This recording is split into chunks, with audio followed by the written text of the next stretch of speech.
Olá, povo de Deus! Estamos iniciando a nossa live das 20 horas em ponto. Estamos trabalhando no livro do Apocalipse, estamos no módulo de número 4, o Deus Trino. O módulo de número, vamos ver, 1, 2, 3, 4, o módulo de número 5, o Deus Trino. Na última live, nós falamos a respeito de Deus e de três pessoas em Deus. Nós demonstramos que o Deus Trino é compatível, que a Trindade é compatível com a unicidade de Deus. Por quê? Porque Deus é amor. E sendo Deus é amor, na eternidade passada, quando nada tinha sido criado, Deus desenvolveu um relacionamento de amor entre as três pessoas da Trindade: Deus o Pai, Jesus Cristo o Senhor e o Espírito Santo. Nós também falamos acerca da saudação no início do Apocalipse, apresentando Deus o Pai, o Espírito Santo e Jesus Cristo o Senhor. Também nós falamos sobre a chave da porta para entrar, as chaves para entrar em Jerusalém, na Nova Jerusalém. Temos a chave da unicidade e a chave da Trindade. Nas portas de Jerusalém estão o nome das 12 tribos de Israel. Nos fundamentos do muro, o nome dos 12 apóstolos. Isso significa que para entrar na cidade de Jerusalém, nós temos que apresentar a chave da unicidade, a um só Deus. Mas depois que entramos e chegamos ao trono, ali se apresenta a manifestação de Deus em três pessoas. Alguém assentado no trono, 7 tochas de fogo diante do trono, e no meio do trono como cordeiro, como havendo sido morto. Então ali no trono, na intimidade, nós temos a chave da Trindade, que é expresso pela doutrina essencialmente cristã, porque a doutrina essencialmente judaica é só há um Deus. Em Cristo Jesus, essas duas doutrinas se unificam a um Deus, na mesma substância, em Deus, três pessoas. Hoje nós vamos trabalhar os papéis na Trindade, o Filho de Deus em sua humilhação e o Filho de Deus em sua exaltação. Começando com os papéis da Trindade. Nós temos falado que esta é uma lição que demanda tirarmos as sandálias dos nossos pés, porque quando estamos falando da Trindade, estamos pisando em terra absolutamente santa. Assim como Moisés, diante da sarça ardendo, ele tirou as sandálias dos seus pés, nós também devemos aprender essa lição descalços. Porque a Trindade se apresenta na saudação do Apocalipse.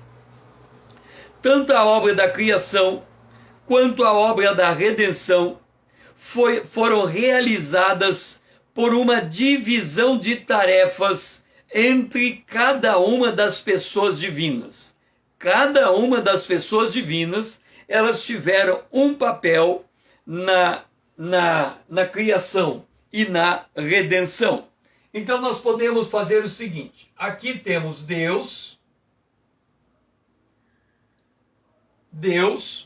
nós temos a criação,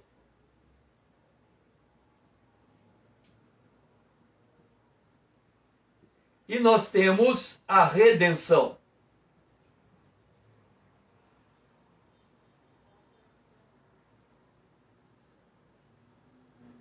Então, cada uma destas obras, a criação e a redenção, em cada aspecto dessa obra se manifesta uma das pessoas da Trindade.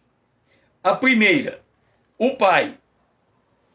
Deus, o Pai. Deus, o Pai. Deixe-me. Deus,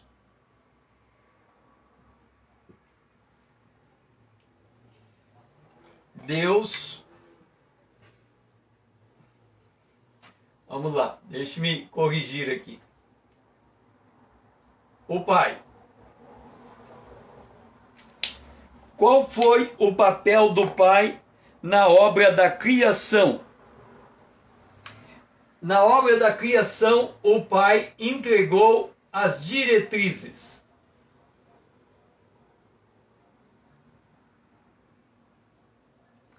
Entregou as diretrizes. Este foi o papel do Pai, dar as diretrizes para a criação. Na redenção, o Pai exigiu justiça.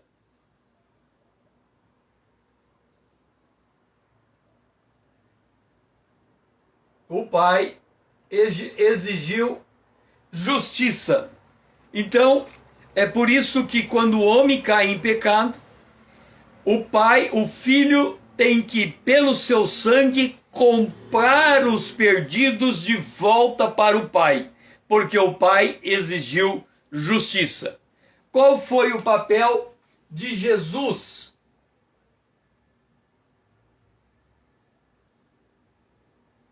O papel de Jesus. Na obra da criação, o papel de Jesus foi traçar os planos.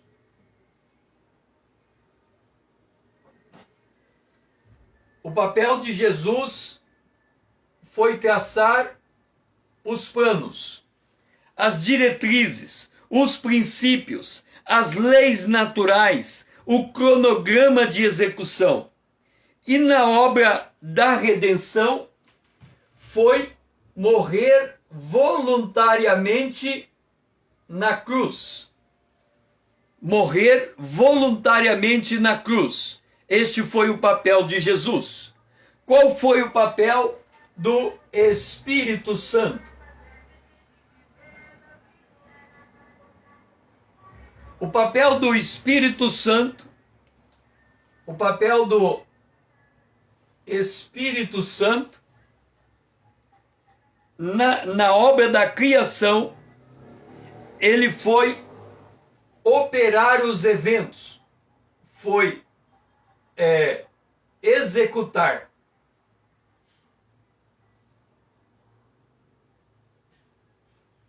O papel do Espírito Santo foi executar os eventos da criação. E na obra da redenção, o papel dele foi guiar. Perfeitamente, ele foi guiar perfeitamente Jesus em todo o processo. Então veja, o Pai na criação, a sua obra foi dar as diretrizes, o Filho traçou os planos de acordo com as diretrizes, e o Espírito Santo colocou a mão na massa e executou a obra da criação. Na redenção, o Pai exigiu toda a justiça, o Filho se colocou como Cordeiro de Deus para cumprir toda a justiça, e o Espírito Santo guiou Jesus em todo o processo desta execução. Então, cada personagem da Trindade teve um papel específico, tanto na criação quanto na redenção do homem. O Filho de Deus. O papel do Filho de Deus, ele foi todo ele centrado na cruz. A cruz, ela é o cerne do universo. A cruz é o ponto de contato de todo o universo. A cruz é o ponto de convergência de todo o universo. Lembra que a Bíblia, Jesus disse que os judeus estavam rejeitando a pedra que os edificadores rejeitaram, esta veio ser a principal pedra de esquina. Entenda uma coisa, o mundo inteiro, o universo todo, ele funciona baseado em sistemas. Nós temos sistemas abertos, sistemas fechados. Nós temos sistemas intercambiando relações com outros sistemas. Então, como Jesus, ele é a pedra de esquina, ele é a pedra de contato entre todos os esquemas. Deixe-me colocar para você da seguinte maneira. A Bíblia, Jesus disse, eu sou a porta, ok? Porta para entrar aonde? Porta para entrar no reino de Deus, ok? Então nós temos uma porta e esta porta nos permite entrar no reino de Deus. Agora vem a pergunta, uma porta, ela fica na interface entre dois ambientes.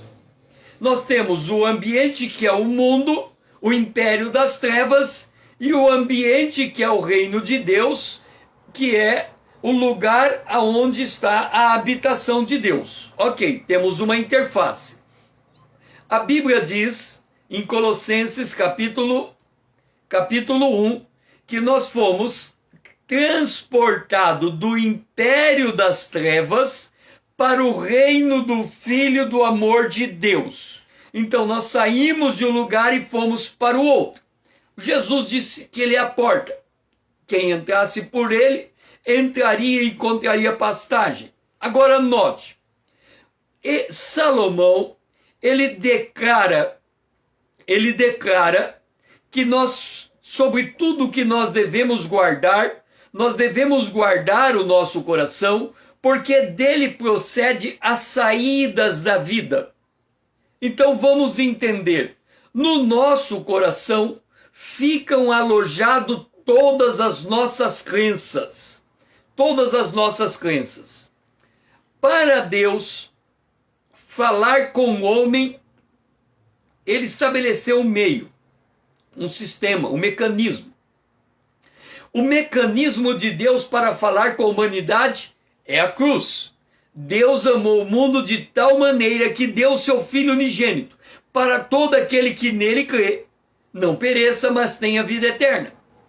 Ora, Jesus morreu, ao terceiro dia ele ressuscitou.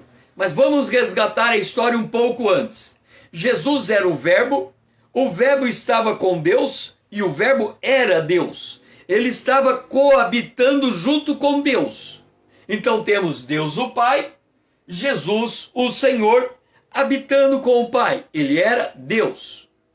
Ele esvaziou da sua divindade. Ele não teve por usurpação ser semelhante a Deus. Por que Jesus toma essa decisão?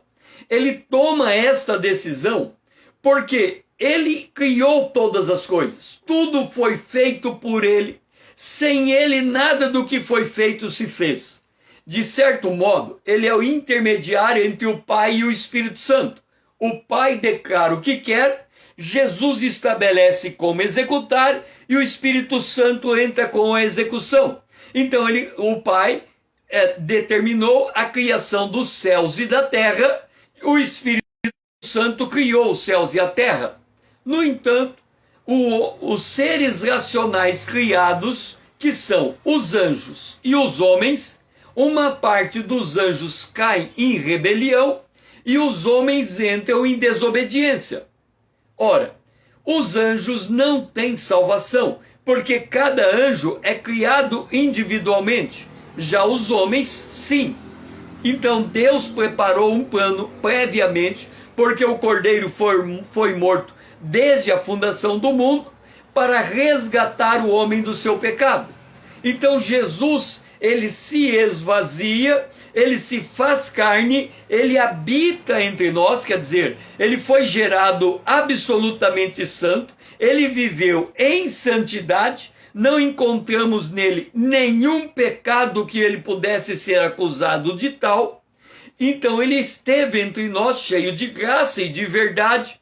E João declara que João viu pessoalmente a glória de Deus. Pedro também faz essa declaração. Ele viu pessoalmente a glória de Deus. Quando Jesus vai ao monte, se transfigura, o seu rosto brilha como o sol e as vestes se tornam brancas como a luz, brancas como a neve. Então, Jesus ali se apresenta na sua divindade aos discípulos. Os discípulos viram a sua glória como a glória do unigênito do Pai.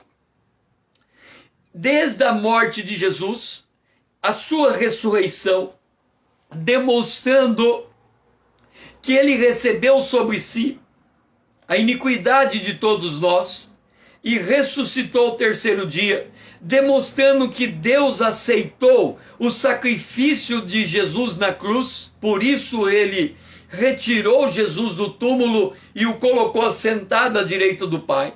Esta mensagem, a mensagem da cruz, a mensagem do Evangelho, as boas novas, são-nos transmitidas de boca em boca pelos discípulos até os dias de hoje. Quando nós ouvimos a palavra da verdade, o Espírito Santo usa da palavra ouvida para nos convencer do pecado, da justiça e do juízo, e com isso nós passamos a crer em nosso coração da palavra que ouvimos em nossos ouvidos. Jesus disse que quem crer nele, ele é a porta que fica entre o quê? Entre o nosso ouvido e o nosso coração. Aquilo que entra passando por Jesus, que é a porta, chega no coração como uma crença. Então é como se nós entrássemos no nosso próprio coração. Por quê? Por que nós precisamos entrar em nosso coração? Porque Jesus disse que depois que ouvimos e cremos, o Espírito passa a habitar dentro de nós. Por isso nós entendemos ou cremos que o Espírito Santo está conosco, porque ele habita em nós. Então é como se nós tivéssemos que ir em direção aonde o Espírito está. Na verdade, o Espírito de Deus habita em nosso espírito humano. Mas o apóstolo Paulo fala para nós orarmos para que Cristo habite pela fé em nosso coração. Jesus disse: o reino de Deus está dentro de vós. Então o reino de Deus está dentro do nosso coração. Jesus, ele se humilha para que nós pudéssemos descobrir a distância entre os nossos ouvidos e o nosso coração para crermos em Deus. Por isso, Filipenses capítulo 2, versos 7 e 8, fala desse esvaziamento da divindade de Jesus. Entenda, quando Deus disse, ele faz a declaração, façamos o homem à nossa imagem conforme a nossa semelhança.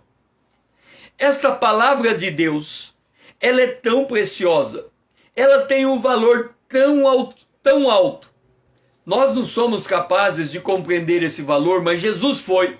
Ela tem um valor tão alto, mas tão elevado, que Jesus, ele abdicou de ser Deus na sua forma. Ele não abdicou de ser Deus como Deus, mas ele abdicou de ser Deus na sua forma. Deus é Espírito. O Pai, Deus, é Espírito. Jesus, o Verbo que estava com Deus e que é Deus, é Espírito. Ele abre mão dessa forma e assume a forma humana, porque Deus declara que o homem é a expressa imagem de Deus. É como se Deus estivesse olhando para o homem, o Pai olha para o homem e Jesus está aqui do lado. E Jesus, espera lá, ele está olhando para o homem é porque ele viu o valor do homem. Então eu saio de onde eu estou e vou para o lugar do homem, eu assumo a condição humana. Isto é o esvaziar. Ele se esvazia, assume a forma de servo e se faz homem, semelhante a homens. Quer dizer, ele olha para todas as criaturas. Quem é que tem a qualidade de servo? Quem é que foi feito para servir? Jesus disse, declarando de si mesmo, o Filho do Homem não veio para ser servido. O Filho do Homem veio para servir e dar a sua vida em resgate de muitos. Então, quando ele assume a forma humana, ele assume a essência da natureza humana. Hebreus, capítulo 2, versículo 9 e 10. É bom que você pegue sua Bíblia para acompanhar comigo a leitura desse texto, porque é um texto extremamente importante dessa atitude que Jesus tomou em Hebreus, capítulo 2, versículo 9 e 10. Vendo, todavia, aquele que, por um pouco, tendo sido feito menor que os anjos, isso te lembra alguma coisa? Vou ler de novo. Tendo sido feito menor do que os anjos, lembrou agora? Salmo de número 8. Quem é o homem para que dele te lembre? Fizeste um pouco menor do que os anjos. Quando Jesus assume a forma humana, a humilhação dele foi tão grande, foi tamanha, que ele assume a forma de um ser menor do que os anjos. Por causa do sofrimento da morte, depois que ele assumiu a forma humana, depois que ele se fez menor do que os anjos, ele foi coroado de glória e de honra, para que pela graça de Deus provasse a morte por todo o homem. Porque convinha que aquele por cuja causa e por quem todas as coisas existem, entenda, Jesus criou tudo, os céus e a terra, criou o homem na terra. Tudo foi feito por causa dele, sem ele nada do que foi feito se fez. Ele, porque convinha que aquele por cuja causa e por quem todas as coisas existem, conduzindo muitos filhos à glória, aperfeiçoasse por meio dos sofrimentos o autor da salvação deles. Jesus, como homem, ele passou pela senda do sofrimento para ser aperfeiçoado como nosso Salvador. Por isto, ele não se envergonha de nos chamar irmãos. Então, note o papel de Jesus Cristo, a grandiosidade desse papel. Ele se assemelha a nós em tudo, inclusive no sofrimento. Marcos capítulo 8, verso 31, Jesus disse: então, Jesus começou a ensinar-lhes que era necessário o Filho do Homem sofresse muitas coisas, fosse rejeitado pelos anciões, pelos principais sacerdotes e pelos escribas, fosse morto, e que depois de 3 dias ressuscitasse. Tudo isso Jesus passou por nós, por amor a nós. Jesus disse: o dia que eu for levantado, a todos atrairei. Então Jesus está dizendo que a cruz é o ponto de convergência de todo o universo, dos céus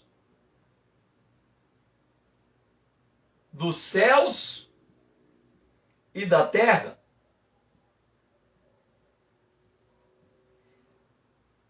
Do homem.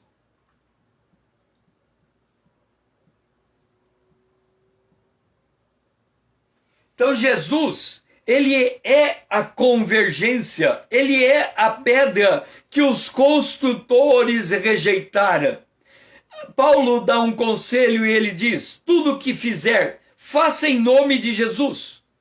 Nós tínhamos que ter a consciência, por exemplo, tudo o que fizer. Se eu estou aqui nesse espaço, se eu mudar para outro espaço, eu teria que dizer: em nome de Jesus eu vou para aquele espaço. Se eu falar, eu devia dizer: em nome de Jesus eu vou falar. Se eu pensar, eu devia dizer: em nome de Jesus eu vou pensar.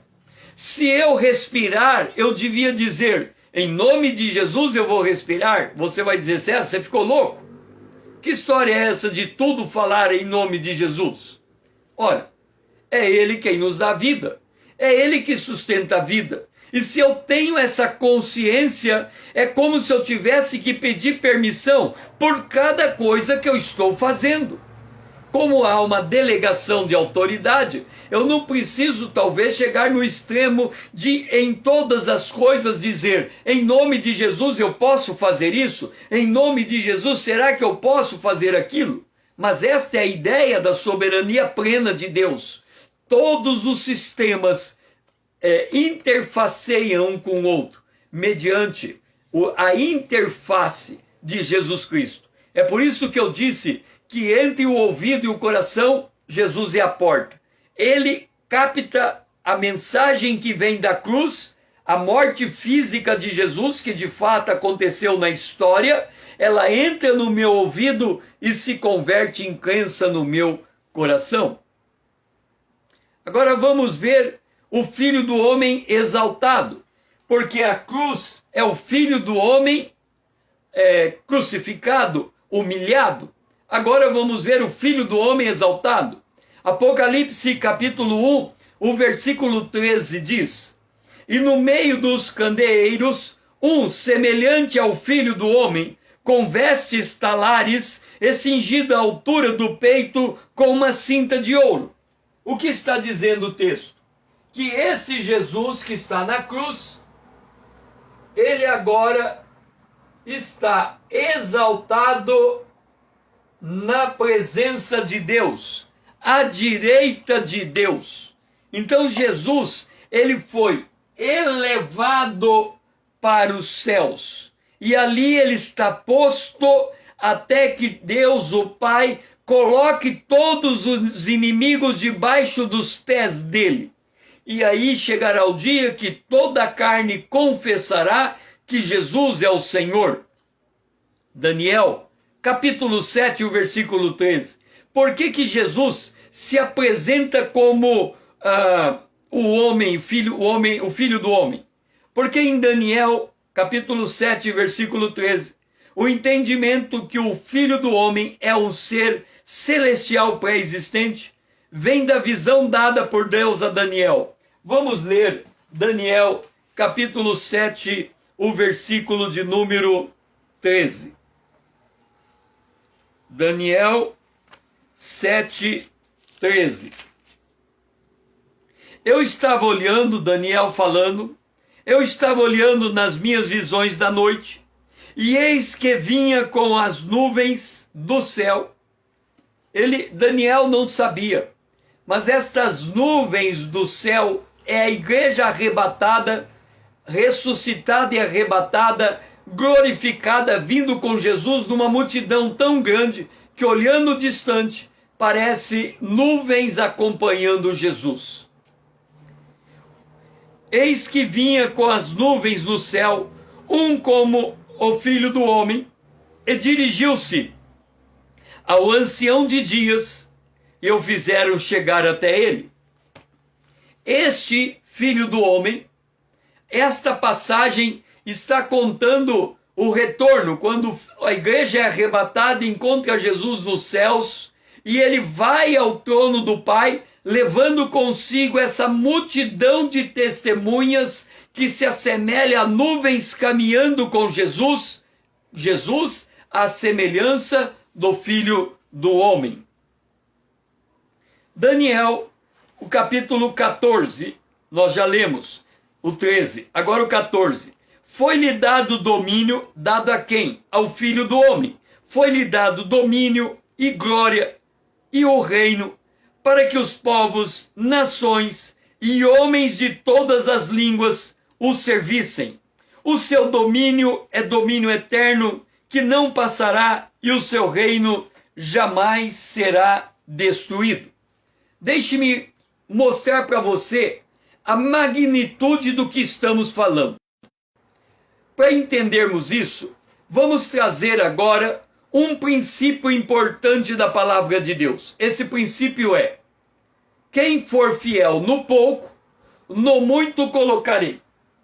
Eu coloquei aqui que a cruz, ela é o ponto de convergência de todo o universo. Eduardo, seja bem-vindo. Dora, seja bem-vinda. A cruz é o ponto de convergência de todo o universo, ok? Então vamos lá. Aqui tem a terra e aqui tem os céus. Entre a terra e os céus, o que nós temos aqui na parte dos céus? Nós temos as estrelas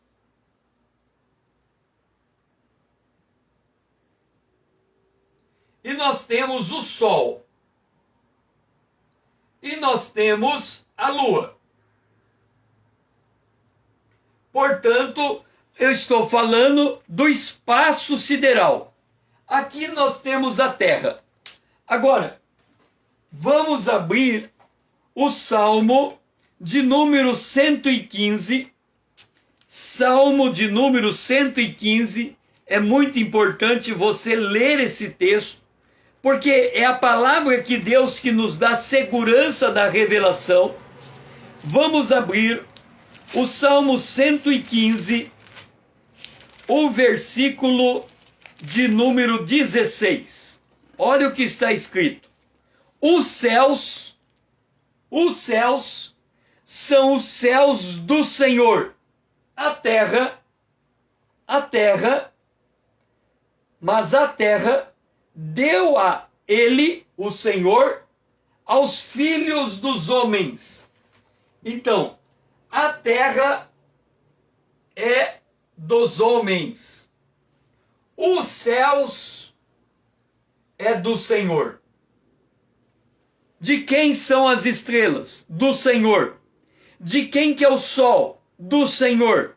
De quem que é a lua? Do Senhor. De quem que é a terra? Dos homens. Essa declaração, ela traz um peso muito grande para Deus. César, que história é essa? Peso para Deus? Sim. Porque se ele deu a terra aos homens, Deus não pode pegar a terra de volta. César, como assim? Quem é Deus? Deus é Espírito.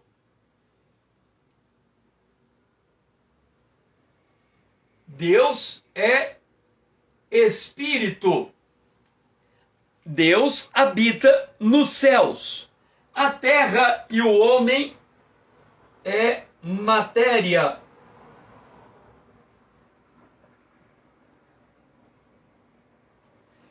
Quando Deus habitava nos céus, e não tinha o universo, todo o espaço, vamos assim dizer, ocupado, não dá para dizer assim, mas só para entendimento, pertencia a Deus, e era o próprio Deus. Deus o Pai, o Filho e o Espírito Santo convivia na eternidade passada. Quando Deus o Pai e o Filho resolve criar a terra, o Pai determinou, em Gênesis capítulo 1, e aí nós temos que entender a palavra de Deus, por isso que nós temos que manejar bem esta palavra. Em Gênesis capítulo 1, versículo 26 diz,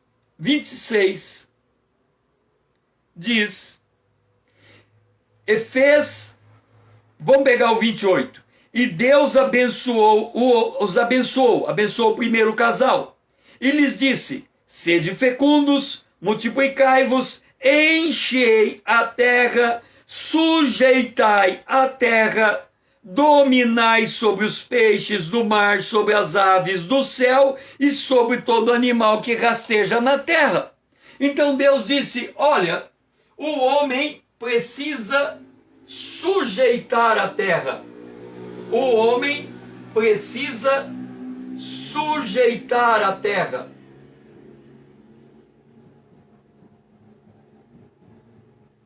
Ele precisa sujeitar a terra.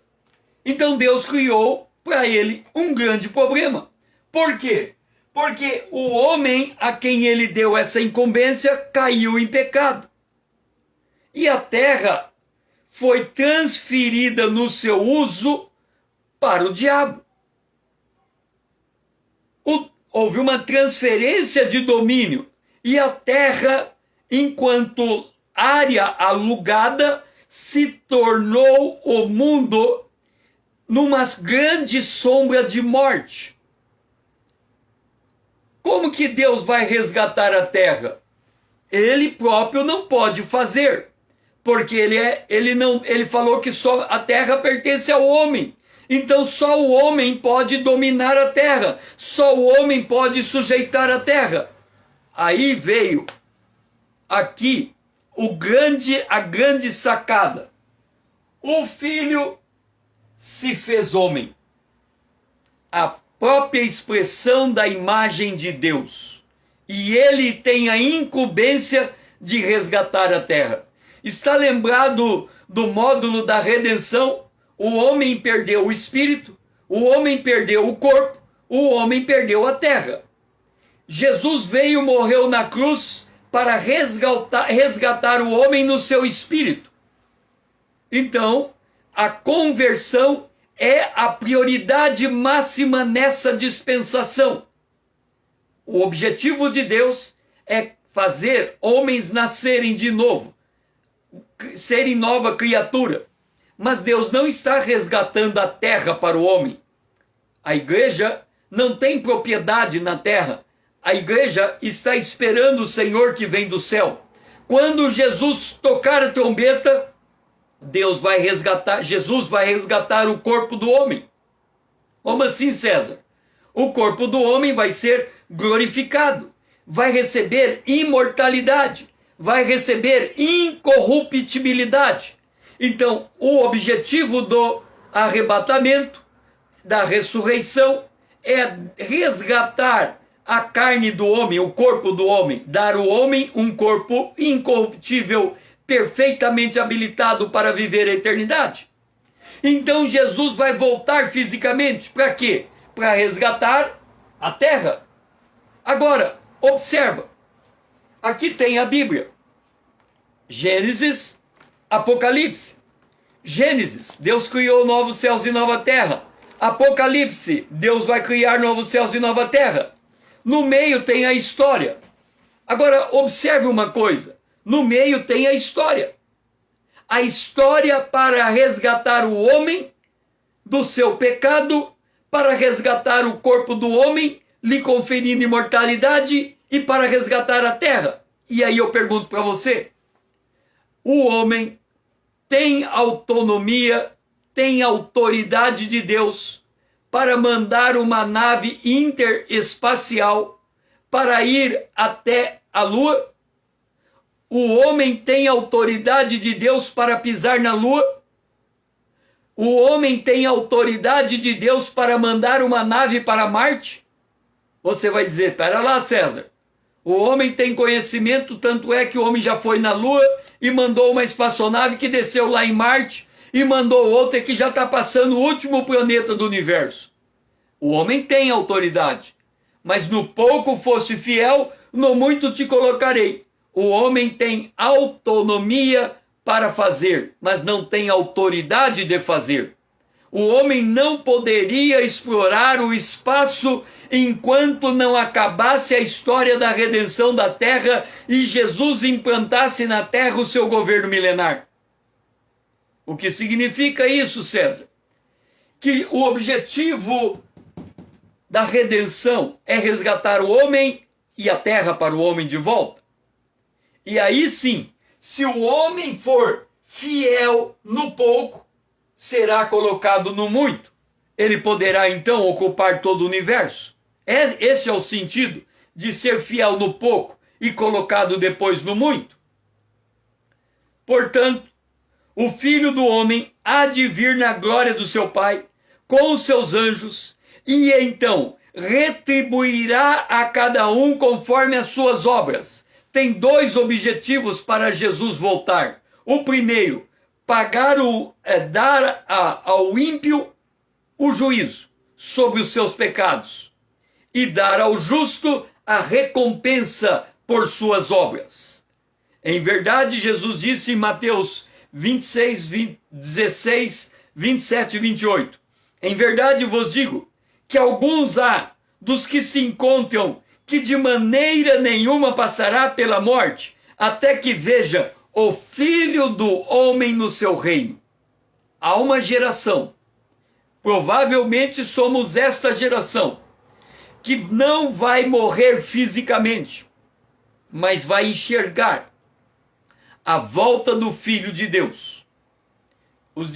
Os anjos disseram para os discípulos: assim como vocês viram ele subindo, ele vai descer. Então entenda, o Filho, a cruz, é o ponto central do universo. Tanto é que quando olhamos capítulo 4, alguém sentado no trono, capítulo 4 de Apocalipse, e olhamos para o capítulo 5 do Apocalipse, nós encontramos o Cordeiro como havendo sido morto no meio do trono. Então Jesus é o ponto de convivência do universo. Ele desceu na sua humilhação, subiu na sua exaltação, e Deus lhe deu toda a autoridade nos céus e na terra, porque a autoridade foi transferida de Deus Espírito para o Deus encarnado.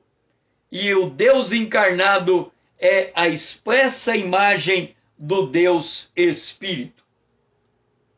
Vamos ver agora quais são os ofícios de Jesus Cristo, a sua voz e como ele se apresenta como Deus Todo-Poderoso. Primeiro ofício de Jesus Cristo, Hebreus capítulo 7, versículo 24. Jesus é o sacerdote, ou o sumo sacerdote. Mas este, porque permanece para sempre, tem o seu sacerdócio perpétuo. A autoridade de Jesus, na sua autoridade sacerdotal, é uma autoridade perscrutiva. Ele é capaz de olhar para o profundo da nossa alma. Todas as coisas estão nuas e patentes aos olhos daquele com quem temos de tratar. E ele trata conosco como sumo sacerdote. Ele conhece as nossas fraquezas, a nossa estrutura, a nossa resistência. Ele conhece tudo a respeito de nós, porque ele se fez homem. Ele sofreu como nós. Por isso, quando ele assume a posição de sacerdote, ele é capaz de se compadecer de nós. Ele é capaz de olhar para as nossas entranhas, curar as nossas feridas, sarar, tirar as nossas dores, secar as nossas lágrimas. Ele é o nosso sumo sacerdote, autoridade perscrutiva. Ele perscruta-nos, ele examina no profundo, ele pesa a nossa alma, ele vê o nosso cansaço, ele nos eleva. Jesus, ele é rei. Lucas capítulo 1, versículo 32. Esse será chamado grande e será chamado Filho do Altíssimo. O Senhor Deus lhe dará o trono de Davi, seu pai. Esta é sua autoridade volitiva. É aquilo que impõe, é aquilo que determina, é aquilo que orienta, que dirige, é aquilo que governa. Quando Jesus fala, obedeça. Se ele dá uma ordem, sai fazendo. Se ele dá uma direção, sai seguindo. Se ele dá uma palavra, absorva e guarde. Quando ele se apresenta como rei, nós somos como servos diante do rei. Diga, Senhor, quem és? Quando Saulo cai do cavalo, e Jesus diz, quem é? Por que você me persegue, Saulo? Ele diz, quem é, Senhor? Eu sou aquele que tu me persegue. Quem é, Senhor? Então ele imediatamente se coloca em sujeição, em submissão. Jesus é o rei, e nós devemos, como cidadão do reino de Deus, obedecer às suas ordens, seguir as suas leis, atentar para a sua palavra, nos disciplinar nos propósitos de Deus, porque ele é o nosso rei. Jesus também, ele é profeta. Lucas capítulo 24, verso 19. Ao que ele lhes perguntou, quais? Disseram, os que dizem a respeito de Jesus o Nazareno, que foi profeta poderoso em obras e palavras diante de Deus e de todo homem. Jesus, ele é autoridade prescritiva. A palavra de Deus é a palavra da profecia. Jesus é o profeta, ou seja, aquele que desceu do céu como mensageiro para revelar para nós a vontade do nosso Deus. Ele é o profeta que ensina os caminhos do Senhor, ensina as palavras de Deus, ensina as obras de Deus. A palavra de Deus, ela deve ser o nosso guia, nós devemos nos alimentar dela, nós devemos mudar a nossa forma de pensar para pensar do jeito que a palavra de Deus nos instrui, porque ele é o profeta, ele veio revelar para nós a perfeita, a boa, a agradável e perfeita vontade de Deus. Nós devemos amar esta palavra, porque é a palavra do profeta de Deus para nos instruir em toda a verdade. Jesus, ele é o juiz. Atos capítulo 10, verso 42. Este nos mandou pregar ao povo e testificar que ele, Jesus, é quem por Deus foi constituído juiz dos vivos e dos mortos. Entenda isso. Toda obra feita por um ser humano na face da terra será julgada por esse juiz. No entanto, haverão dois julgamentos. O primeiro julgamento, chamado o julgamento dos galardões. O julgamento de Cristo, o tribunal de Cristo. Todo aquele que crê em Jesus Cristo vai estar diante desse tribunal. E ele vai ser julgado segundo as suas obras. Mas esse julgamento não é um julgamento de juízo. O máximo que pode acontecer nesse indivíduo, eu chamo que é como um pintinho, de galinha, um pintinho, quando você arranca todas as penas dele, ele fica sem nada, todo abobalhado. Assim, é aquele que não tiver obra para apresentar ao seu Senhor, ele será salvo todavia como que pelo fogo. Não sobrou nada, não se apresentou nada para estar diante do Senhor, senão única e exclusivamente a graça de Deus e nada mais. Ele só poderá alegar a graça de Deus para estar na presença de Deus. Mas haverá aquele que vai receber ouro, prata, pedras preciosas, o galardão da coroa da vida, a coroa da justiça, e assim diversas coroas serão dadas a todos aqueles que fizeram uma obra em nome de Jesus. Nenhuma obra será esquecida, a menor obra será recompensada. A Bíblia diz que há um linho finíssimo, e esse linho finíssimo são a justiça dos santos. Imagina que você tivesse feito uma única obra diante de Deus. E que a única obra que você fez fosse desse tamanhozinho aqui. Um fio, desse tamanho. Você ia colocar esse fio como se fosse um broche. Assim, ok? Só que esse pequeno fio, ele teria tanta glória que um homem natural, se olhasse para ele, para o brilho desse pequeno fio, ficaria cego. O que eu estou dizendo com isso? Que a menor de todas as obras feitas para Deus recebe a maior de todas as glórias.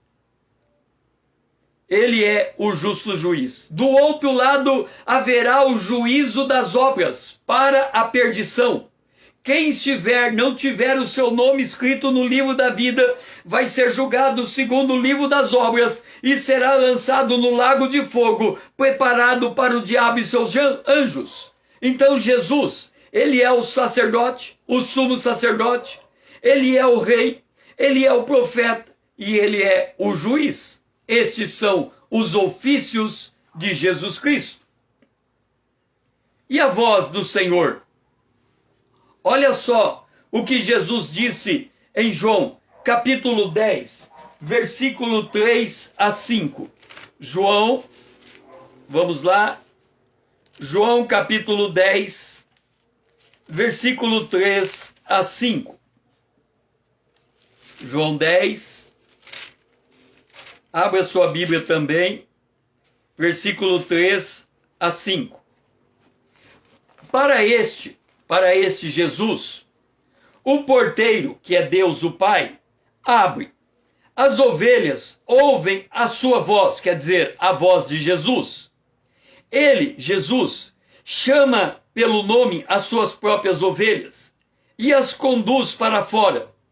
Depois de fazer sair todas as que lhe pertencem, vai adiante delas, e elas o seguem, quer dizer, seguem Jesus, porque eles reconhecem a voz. Mas de modo nenhum seguirão o estranho, antes fugirão dele, porque não conhecem a voz do estranho.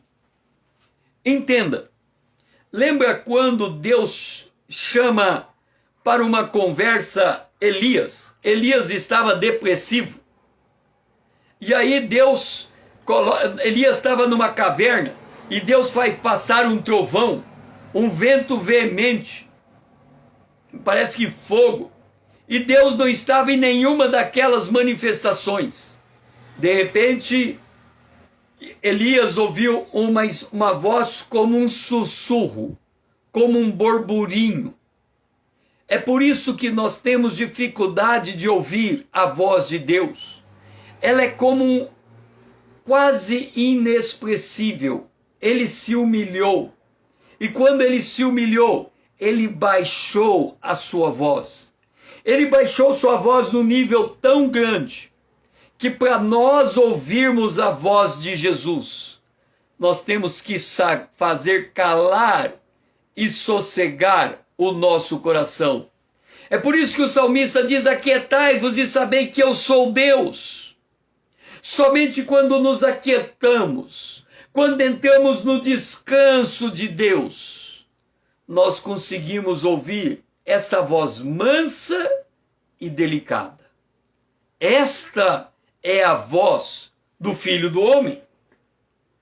Por outro lado, em Apocalipse capítulo 1, versículo 8, diz: eu sou o Alfa e o Ômega, diz o Senhor Deus, aquele que era e que é e que há de vir, o Todo-Poderoso. E como é a voz do Todo-Poderoso? Salmo capítulo 29, versículo 9. Vamos ver a voz do Todo-Poderoso. Salmo capítulo 29, versículo de número 9. Este salmo, ele é tremendo.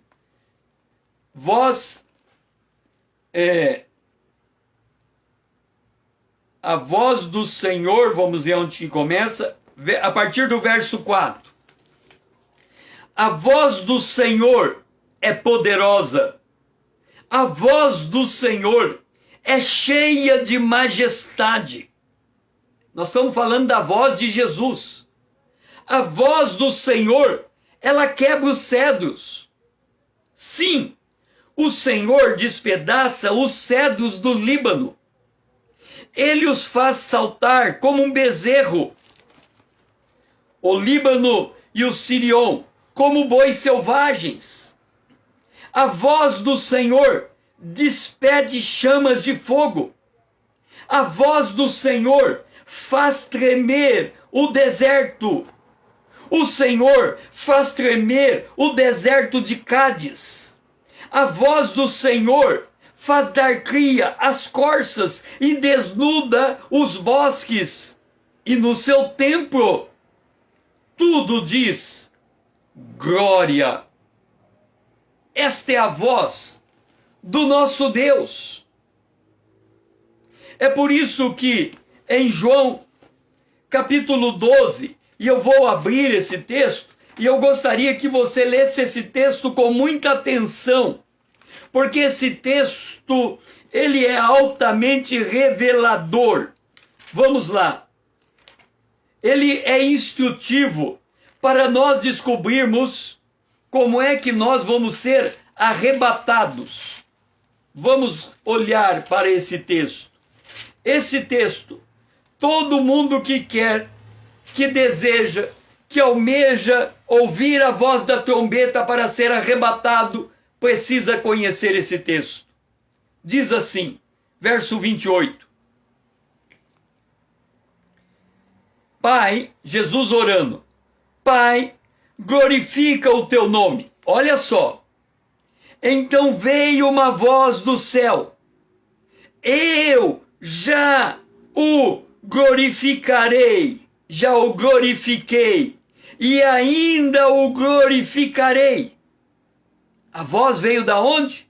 Do céu. Havia uma multidão ali. Olha o que acontece com a multidão quando ela ouve essa voz dizendo: eu já o glorifiquei e ainda o glorificarei. Olha para a multidão agora. A multidão, pois que ali estava, tendo ouvido a voz. Muitos perguntam, quando tocar a trombeta, será que os homens vão ouvir o toque da trombeta? Eu creio que sim, por causa desse texto. Toda a multidão ouviu aquela voz. Quando a trombeta do arrebatamento tocar, toda a terra vai ouvir o toque da trombeta. Você vai falar, César, como assim? Ele vai ouvir o toque da trombeta e o arrebatamento como é que fica? Olha só.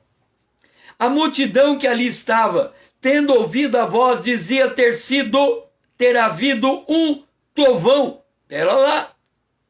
Deus fala do céu e uma parte da multidão diz que é um trovão. Outros diziam, foi um anjo que lhe falou. Agora eu pergunto, em que grupo você vai estar quando a voz da trombeta tocar? Você vai ouvir a voz de um trovão ou você vai ouvir a voz de um anjo? De novo, em que grupo você vai estar quando a trombeta tocar? Você vai ouvir o rugido da trombeta como voz de trovão ou como a voz de um anjo?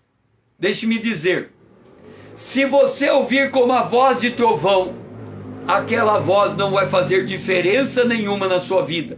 Mas se você ouvir como voz de trovão, aliás, como voz de anjo, você, em um abrir e piscar de olhos, vai estar lá em cima com Jesus. Agora vem uma questão. A Bíblia diz no Apocalipse, Jesus disse em Mateus capítulo 13, quem tem ouvido ouça. Em Apocalipse, quem tem ouvido ouça o que o Espírito diz à igreja. Aí eu pergunto para você, se hoje aqui na terra você não ouve a voz do bom pastor, se você não consegue ser dirigido pelo bom pastor, se você não consegue ser guiado pelo bom pastor, será que quando tocar a trombeta, você vai ouvir trovão ou você vai ouvir o anjo falando? Eu entendo que se a pessoa não consegue ouvir na terra a voz do bom pastor, ela não será capaz de ouvir do céu o toque da trombeta, chamando as virgens preparadas com azeite na botija para subir no arrebatamento. Note, Jesus, nós vimos que ele ocupa diversos papéis. Hoje, ele é o nosso sumo sacerdote. Quando ele veio como homem, ele veio como profeta e ele deixou a sua palavra. E ele deixou o Espírito Santo. E ele disse, o Espírito Santo vai fazer vocês se lembrarem de tudo que eu tenho dito. O Espírito Santo vai falar a meu respeito. O Espírito Santo vai guiar vocês em toda a verdade. E o Espírito Santo vai falar das coisas vindouras. Nós estamos ouvindo a voz de Deus na terra? Se nós ouvimos a voz de Deus na terra, não teremos dificuldade de reconhecer o toque da trombeta.